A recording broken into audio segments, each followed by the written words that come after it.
جس پر اللہ نے خوشخبری دی ہے کہ آپ جنت الفردوس کے مالک بن جائیں گے۔ عام جنت نہیں، جنت الفردوس۔ کیا فرق ہے؟ اللہ تعالیٰ نے عام جنت کو کن فیکون سے بنایا اور جنت الفردوس کو اپنے ہاتھوں سے بنایا۔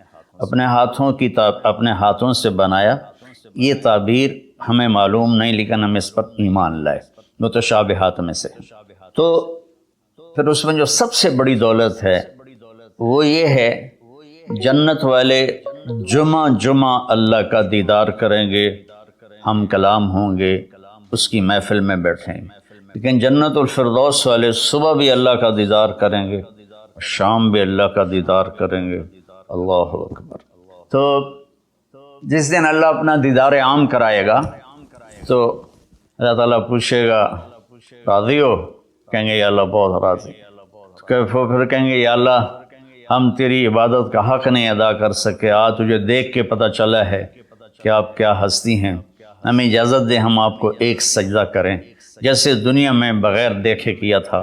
تو اللہ فرمائیں گے قد وضعت عنکم مؤونۃ السجود، میں نے سجدے معاف کر دیے، جو دنیا میں تم نے کر لیا وہی تمہارے لیے کافی ہے، اب تم میرے مہمان ہو، میں تمہارا میزبان ہوں۔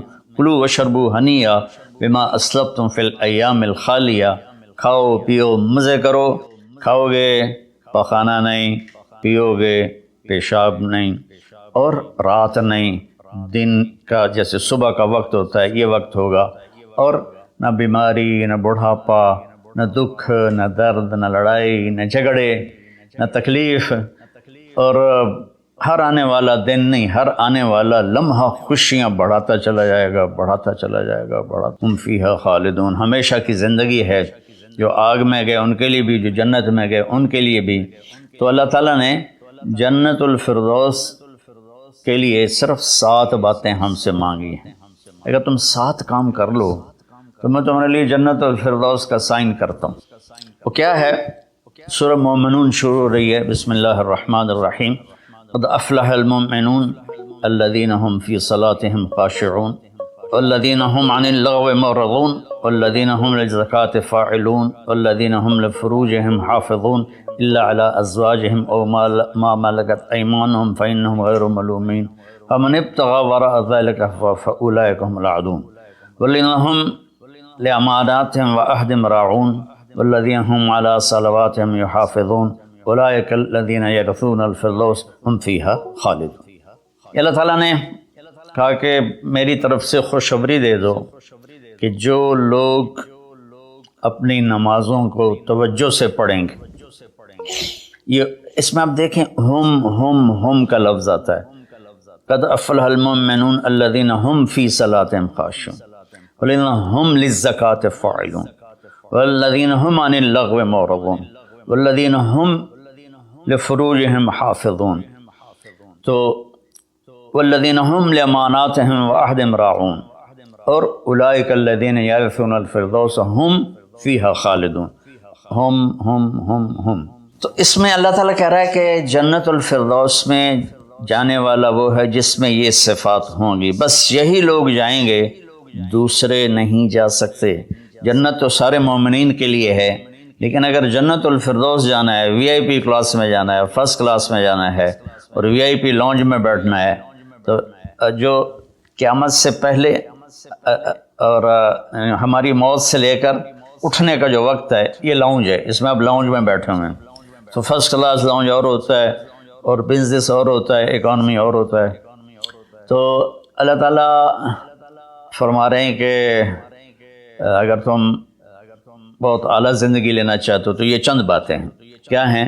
قد افلح المؤمنون الذین هم فی صلاتهم خاشعون، فلاح پا گئے، کامیاب ہو گئے کون؟ جو نماز توجہ سے پڑھتے ہیں، نماز شوق سے پڑھتے ہیں، اور نماز دھیان سے پڑھتے ہیں۔ یہ ایک بات ہوگی، اور کوئی لمبا کام تو نہیں بتایا، 5 نمازیں بتائیں، اس کے سوا اور کسی نماز کا مطالبہ نہیں کیا، ترغیب دیا، اشراق پڑھو، تہجد پڑھو، اوابین پڑھو، نوافل پڑھو، سنتیں پڑھو، لیکن مطالبہ صرف 17 رکعات کا ہے، 2 فرض صبح، 4 فرض ظہر، 4 فرض عصر، 3 فرض مغرب، اور 4 فرض عشاء، یہ مل کے 17 رکعات بنتی ہیں، جس کے ادا کرنے پر آپ کامیاب ہیں اور نہ ادا کرنے پر پکڑ ہے۔ باقی سارے نوافل تہجد چھوڑ دے، اس پر حساب کوئی نہیں۔ تو پہلی صفت ہے جنہوں نے اپنی نمازوں کو دھیان سے پڑھا۔ دوسری ہے والذین هم للزکاۃ فاعلون، جو زکوٰۃ ادا کرتے ہیں۔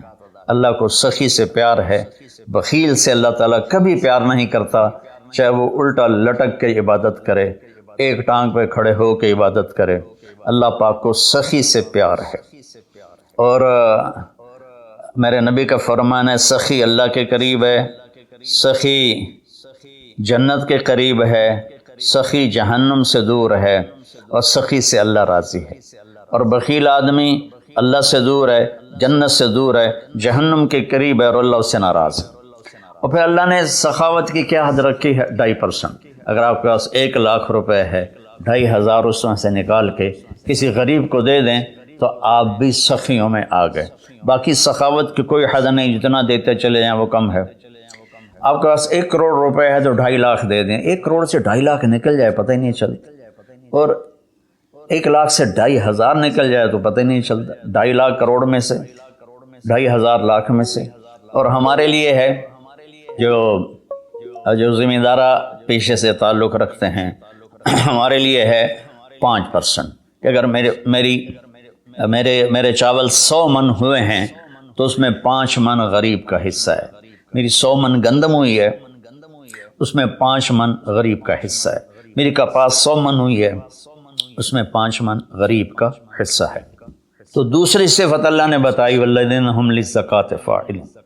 تیسری بتائی والذین هم عن اللغو معرضون، جو اپنا وقت ضائع نہیں کرتے فضول باتوں میں، فضول چیزوں میں، اور اپنے ٹائم کی قدر جانتے ہیں، اپنے ٹائم کو قیمتی بناتے ہیں۔ ہمارا الٹا چل گیا ہے حساب، راتوں کو سب جاگتے ہیں، دن میں سوتے ہیں، رات کی نیند کو صبح کی نیند پورا نہیں کر سکتی، اور اللہ تعالیٰ نے برکت صبح کے وقت میں رکھی ہے۔ اتنے یورپی ملک ہیں وہ سب 9-10 بجے سو جاتے ہیں اور 5 بجے اٹھے ہوتے ہیں، اور ہمارے شہروں میں طبقات سارے، بلکہ اب دیہاتوں میں جہاں بجلی ہے وہ رات 2 بجے 3 بجے تک جاگ رہے ہوتے ہیں، اور پھر صبح ایسا سوتے ہیں 12 بجے اٹھتے ہیں۔ ان کے کام میں کیسے برکت ہوگی؟ تو تیسری بات ہے والذین هم عن اللغو معرضون، جس کام میں نہ ثواب ہے نہ گناہ ہے اس میں لگے ہوئے ہیں، ٹائم قیمتی چیز ایسے قیمتی بناؤ۔ 3 ہوگی۔ چوتھی ہے والذین هم لفروجهم حافظون الا علی ازواجهم او ما ملکت ایمانهم فانهم غیر ملومین، جو زنا نہیں کرتے، جو شادی کرتے ہیں، جو زنا نہیں کرتے، جو شادی کرتے ہیں۔ ہمارا کلچر، ہماری تہذیب، ہمارا دین ہمیں شادی کا ریلیشن تو بتاتا ہے، گرل فرینڈ بوائے فرینڈ کا ریلیشن نہیں بتاتا۔ یہ انسانیت پر بہت بڑا داغ ہے، اس کے ماتھے کا دھبا ہے کہ بوائے فرینڈ گرل فرینڈ، یہ ہمیں یورپ سے ملا۔ ہماری تو تہذیب تھی کہ ہم اپنی بیٹی کو خود ڈولی میں بٹھاتے تھے اور سسرال کے حوالے کرتے تھے، اور اسے عزت سے لے جاتے تھے اور اپنے گھر میں اس کو عزت سے رکھتے تھے۔ جہاں اس کی ڈولی اترتی تھی وہیں سے اس کا جنازہ نکلتا تھا۔ تو لیکن میری گزارش ہے میرے عزیزو بچوں، شادی کرو، بوائے فرینڈ گرل فرینڈ یہ تمہارے لیے تباہی ہے۔ تو اللہ تعالیٰ کہہ رہا ہے والذین هم لفروجهم حافظون، جو اپنی عزت کی حفاظت کرتے ہیں سوائے شادی کے، عورت ہو یا مرد ہو، وہ کسی سے ریلیشن قائم نہیں کرتے۔ کوئی لڑکی کسی لڑکے سے، کوئی لڑکا کسی لڑکی سے شادی کے بغیر تعلق نہیں بناتا، یعنی زنا نہیں کرتے۔ تو یہ ایک بہت بڑا وہ معاشرہ تباہ ہو جاتا ہے جس میں زنا پھیل جاتا ہے، معاشرہ برباد ہو جاتا ہے جس میں زنا پھیل جاتا ہے۔ اللہ تعالیٰ میری آپ کی حفاظت فرمائے۔ فَمَنِ ابْتَغَىٰ وَرَاءَ ذَلِكَ فَأُولَٰئِكَ هُمُ الْعَادُونَ، اور جو اس سے آگے بڑھتا ہے یعنی زنا کرتا ہے تو اللہ کہتا ہے پھر وہ جان لے کہ اس نے حدود کو کراس کر دیا ہے۔ تو خاشعون، مورد، فاعلون، نماز، زکوٰۃ، فضول چیزوں سے بچنا اور زنا سے بچنا، اور والذین هم بشہادتهم قائمون، اور جو والذین هم لاماناتہم وعہدہم راعون، جو اپنے وعدے کو نبھاتے ہیں، امانت میں خیانت نہیں کرتے، والذین هم علی صلواتہم یحافظون، جو اپنی نماز کی حفاظت کرتے ہیں، اولئک الذین یرثون الفردوس ہم فیہا خالدون، یہ وہ لوگ ہیں جو جنت الفردوس کے وارث بنے گے۔ وارث بننے کا کیا مطلب ہے؟ کوئی ان سے چھین نہیں سکے گا، کوئی ان سے لے نہیں سکے گا، میری وراثت میں اللہ نے دے، تو وارث ہے، جیسے ہم اپنے باپ کے وارث بنے، ہمارے بیٹے ہمارے وارث بنیں گے۔ تو یرثون کا لفظ فرمائے، یدخلون نہیں کہا کہ یہ جنت میں داخل ہوں، یرثون میں تسلی ہے کہ میرے بندو تسلی رکھو، تم سے کوئی چھین نہیں سکتا، تم سے کوئی لے نہیں سکتا۔ یہ صرف 7 باتیں۔ خاشعون، نماز کو پڑھو دھیان کے ساتھ، زکوٰۃ کو ادا کرو 2.5%، والذین هم للزکاۃ فاعلون والذین هم عن اللغو معرضون، اپنے آپ کو فضول کاموں سے بچاؤ، قیمتی وقت ہے، قیمتی زندگی ہے، کسی اچھے کام میں لگاؤ۔ والذین هم لفروجہم حافظون، جو زنا نہیں کرتے اور اپنے آپ کو پاک دامن رکھتے ہیں۔ والذین هم لاماناتہم وعہدہم راعون، جو وعدے نبھاتے ہیں اور بددیانتی نہیں کرتے۔ والذین هم علی صلواتہم یحافظون، نماز کو 2 دفعہ کہا تو اس سے معلوم ہوا کہ باتیں صرف 6 ہیں۔ نماز عبادات میں سب سے بڑی بندگی ہے، تو اللہ تعالیٰ نے اس کو 2 دفعہ کہا۔ والذین هم علی صلواتہم یحافظون، جو نماز میں سستی نہیں کرتے اور اس سے بر وقت پڑھتے ہیں اور مسجد میں پڑھتے ہیں، باجماعت پڑھتے ہیں، سوائے عذر کے گھر میں پڑھ لیتے ہیں۔ تو یہ 7 باتوں میں اللہ تعالیٰ کہتا ہے جنت الفردوس مجھ سے خرید لو۔ تو کوئی مہنگا سودا نہیں ہے ایسا، ساری چیزیں ہماری ذات سے متعلق۔ ہم اپنی ذات میں نماز کو دھیان سے پڑھیں، ہم زکوٰۃ کو ادا کریں، ہم فضول ٹائم ضائع نہ کریں، ہم پاک دامن رہیں اور اپنی امانت میں خیانت نہ کریں۔ میرے نبی نے فرمایا کہ میرا امتی ہر گناہ کر سکتا ہے، 2 نہیں کر سکتا، ایک جھوٹ کبھی نہیں بولے گا اور ایک دھوکہ کبھی نہیں دے گا۔ اور پھر دوبارہ فرمایا والذین هم علی صلواتہم یحافظون، جو نماز کی حفاظت کرتے ہیں، یعنی وقت پر پڑھتے ہیں، ٹالتے نہیں ہیں۔ اولئک الذین یرثون الفردوس، یہی ہیں وہ لوگ جو جنت الفردوس کے وارث کا مطلب ہے تم سے کوئی چھین نہیں سکے گا، ہم فیہا خالدون، یہی لوگ ہیں جو اس میں ہمیشہ رہیں گے۔ تو اگر ان صفات میں کمی ہے اور ایمان ہے تو نیچے والی جنت تو مل جائے گی، VIP جنت نہیں ملے گی، جسے اللہ نے اپنے ہاتھوں سے بنایا ہے، کن فیکون سے نہیں بنایا، اپنے ہاتھوں سے بنایا ہے۔ اور اس میں ایک، ویسے تو ساری جنت میں نہریں ہیں، چشمے ہیں، دریا ہیں، لیکن ایک چشمہ ہے جو صرف ایک دریا ہے جو صرف جنت الفردوس میں بہتا ہے، وَمِزَاجُهُم مِّن تَسْنِيمٍ یشرب بہ المقربون، باقی ساری جنت والوں کو تسنیم چشمے کی چند بوندیں ان کے گلاس میں ڈالی جائیں گی، ان کی سراہی میں ڈالی جائیں گی اور وہ پئیں گے، اور جنت الفردوس والے خالص اس کو پئیں گے۔ تسنیم سنام سے، اونٹ کی کوہان جیسے ایسے ہوتی اس طرح۔ تو وہ چشمہ جب بہتا ہے تو زمین پہ نہیں بہتا، یہاں بہتا ہے، نیچے بھی نہیں، زیادہ اوپر بھی نہیں، یہاں بہتا ہے۔ ان اللہ علی کل شیء قدیر، اللہ ہر چیز پر قادر ہے۔ تو وہ جب جنت الفردوس والے طلب کریں گے تو اس طرح نیچے وہ آئے گا، ان کے جام میں ڈالے گا، سراہی میں ڈالے گا، اور اللہ تعالیٰ ان کو اس کا مزہ دے گا۔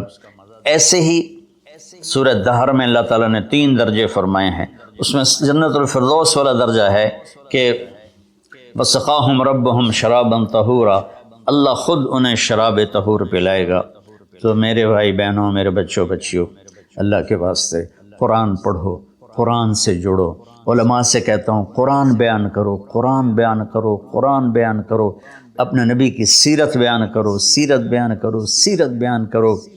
اتنی کتابیں جو چھپی ہوئی ہیں، جو جس کی کوئی سند ہی کوئی نہیں، اس کو پڑھائے جا رہے ہیں، بولے جا رہے ہیں۔ قرآن سے امت کٹ گئی، حدیث سے، سیرت سے کٹ گئی، تو ہم اندھے ہو گئے۔ میں چند دن پہلے سن رہا تھا کہ شیخ عبد القادر جیلانی رحمۃ اللہ علیہ نے اوپر جا کر اسرائیل سے اپنے مرید کی روح کو پکڑ کے کھینچ لیا اور واپس لے آ کے زندہ کر دیا، تو تمہیں اللہ کا واسطہ ایسی خرافات سے بچو، ایسی لغویات سے بچو۔ یہ وہ واقعات ہیں جن کی کوئی سند نہیں، کوئی دلیل نہیں، تو اللہ کے واسطے قرآن پڑھو، قرآن پڑھو، چونکہ یہ وہ چیز ہے لا ریب فی، ہر کتاب میں شک ہو سکتا ہے، یہ کیا ہے؟ لا ریب فی، یہ دعویٰ صرف قرآن کا ہے کہ میری کتاب میں کوئی شک نہیں ہے، اس کو تم پڑھو گے تو تمہاری دنیا بھی آخرت سنورے گی۔ اللہ تعالیٰ مجھے آپ کو قرآن سے جوڑے، سیرت پاک سے جوڑے، حدیث سے جوڑے۔ تو میرے عزیزوں، میرے بھائیوں، میں میرے بچوں بچیوں، میں اس کا دوبارہ سمرائز کرتا ہوں۔ نماز میں خشوع ہو، زکوٰۃ ادا کریں۔ انسانوں کو سکھانا اتنا عظیم کام ہے، اس کے لیے اللہ نے 1,24,000 انبیاء کو بھیجا۔ انبیاء انسانیت کے معراج ہوتے تھے، وہ ایک نمونہ آئیڈیل ہوتے تھے، اس کو فالو کیا جاتا تھا۔ جیسے اللہ تعالیٰ نے فرمایا قل ان کنتم تحبون اللہ فاتبعونی، اگر تم یہ دعویٰ کرتے ہو کہ ہمیں اللہ سے محبت ہے اور اس کے رسول سے محبت ہے تو تم کیا کرو؟ پھر میرا اتباع کرو۔ حظ النال بالنال، جو کچھ جس طرز پر میں نے زندگی گزاری ہے تم بھی اس پہ زندگی گزارو، تو یحببکم اللہ، تو پھر اس کا صلہ کیا ملے گا؟ اللہ تم سے پیار کرے گا۔ پھر اللہ جن سے پیار کرتا ہے پھر اللہ تعالیٰ ان کو دنیا میں بھی عزت دیتا ہے، اللہ تعالیٰ ان کو آخرت میں بھی عزت دیتا ہے۔ تو اللہ کے نبی کی زندگی کی تعلیمات ایک لمبا چوڑا نظام ہے، لیکن اگر اس کو خلاصہ کروں تو چند حدیثیں ہیں۔ آپ نے ارشاد فرمایا اربع اذا کانت فیک ما ضرک ما فاتک من الدنیا، آپ نے فرمایا کہ میری امت 4 باتیں مجھ سے لے لو فرائض کے بعد۔ دیکھو میرے بھائی بہنوں، نماز کی معافی نہیں ہے، اس کو ہر حال میں پڑھنا ہوتا ہے۔ ایک ایمان 24 گھنٹے فرض ہے، نماز 5 وقت فرض ہے، روزہ سال میں 1 مہینہ فرض ہے، زکوٰۃ سال میں 1 منٹ 1 ٹائم کے لیے فرض ہے، سال گزرنے کے بعد آئندہ سال آنے تک اس کو کلیئر کرو۔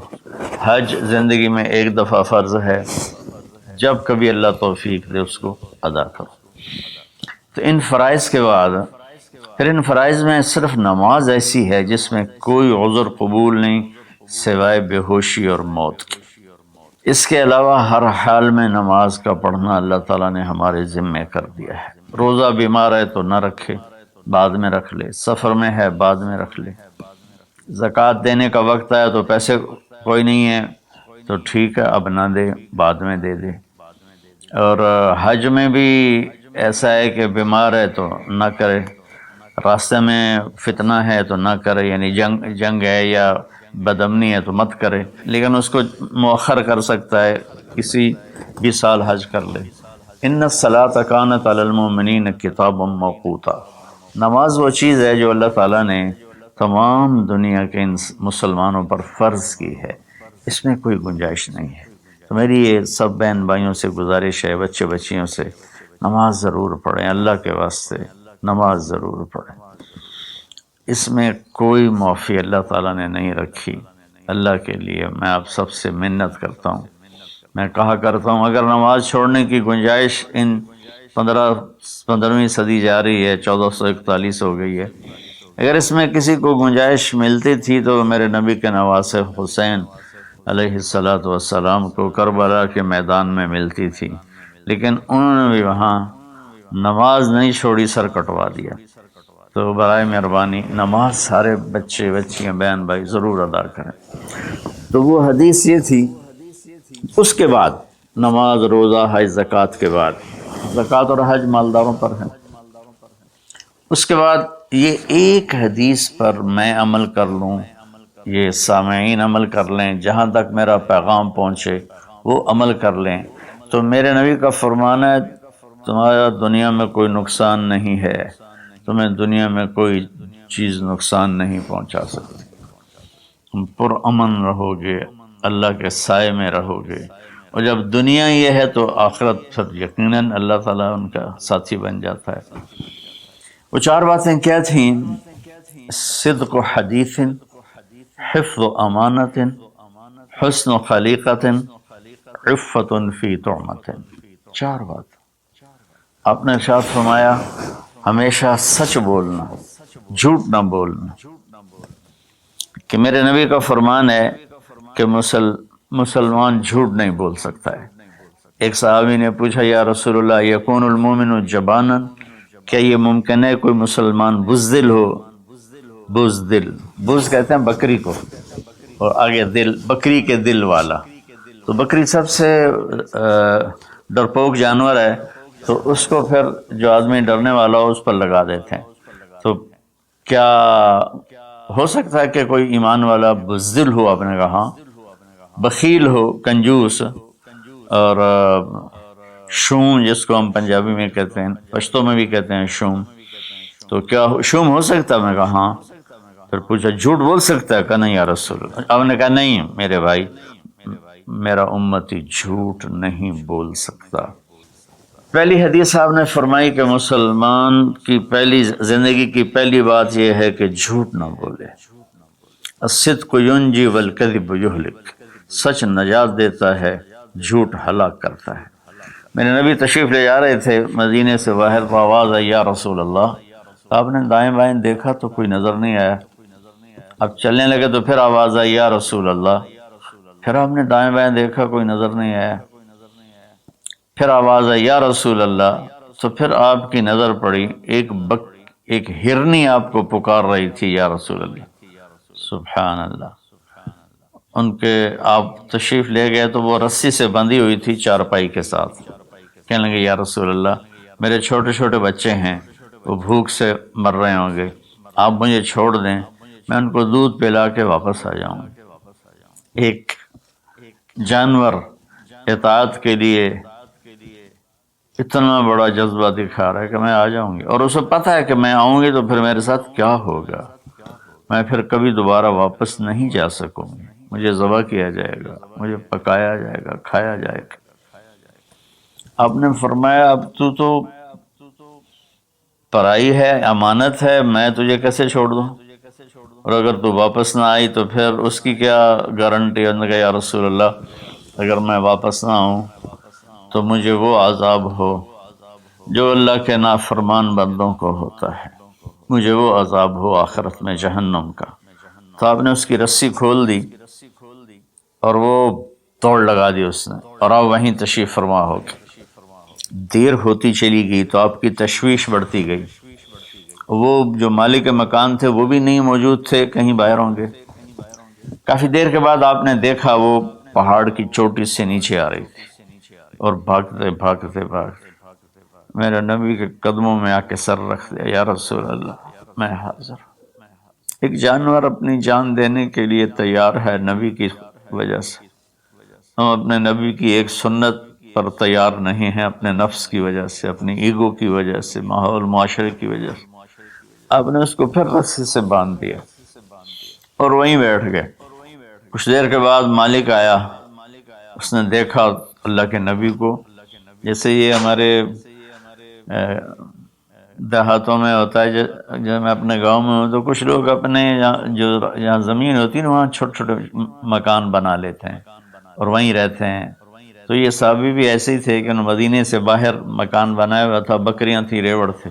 تو اس نے حیرت کا اظہار کیا، یا رسول اللہ آپ یہاں کیسے تشریف لائے؟ کہا میں ایک درخواست کرنا چاہتا ہوں۔ تو ان کی یا رسول اللہ فرمائیے، درخواست کا کیا مطلب؟ کہ یہ ہرنی مجھے ہدیہ کر، مجھے دے دو۔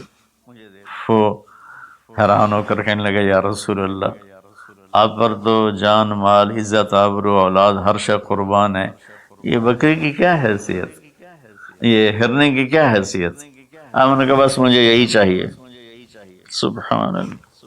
تو آپ نے بکری کی ہرنے کی رسی کو کھولا، کہا الحقی باولادک باہلک، کہ ہرنی جاؤ اور اپنے بچوں سے مل جاؤ۔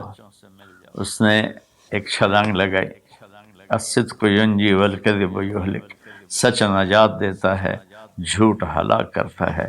اس نے یوں آپ کے سامنے رکوع کیا اور سجدے میں جیسے جاتے ہیں سر زمین تک اس نے رکھا، پھر یوں اٹھایا اور چل آگے کو چل پڑی۔ پھر تھوڑی دور گئی، پھر پیچھے مڑ کے آپ کو دیکھا، پھر آپ کے سامنے یوں سر جھکا، پھر یوں سر اوپر، پھر چلی، پھر تھوڑی دیر کے بعد رک کر پیچھے مڑ کے آپ کو ایسے سجدہ شکر جیسے کہتے ہیں۔ جب تک وہ اللہ کے نبی کی آنکھوں سے غائب نہیں ہوئی، وہ اس طرح کرتے کرتے کرتے پہاڑوں میں غائب ہو گئی۔ ایک ہرنی اگر اتنا ایمان رکھتی ہے نہ جاتی واپس تو کون ڈھونڈتا اسے، لیکن اس نے اپنی جان کا سودا کیا نبی کے بول پر اور سچائی دکھائی، تو اللہ نے سچائی کو کامیابی بنا کے دکھا دیا۔ الصدق ینجی والکذب یہلک، میرے نبی کا فرمان ہے سچ نجات دیتا ہے، جھوٹ ہلاک کرتا ہے۔ اور دوسری بات فرمائی حفظ و امانت۔ تو بھائیو بہنوں بچوں بچیوں، آج کے بعد نیت کرو جھوٹ نہیں بولنا ہے، جھوٹ نہیں بولنا ہے، کہ مسلمان کی شان کے خلاف ہے کہ وہ جھوٹ بولے۔ اتنی ہماری یہ عادت ہو جائے کہ ہماری بات کو سن کر اگلا فوراً مان جائے کہ یہ تو کبھی جھوٹ بولتا ہی نہیں، پھر آپ دیکھو اللہ آپ کی عزت کیسے کرائے گا۔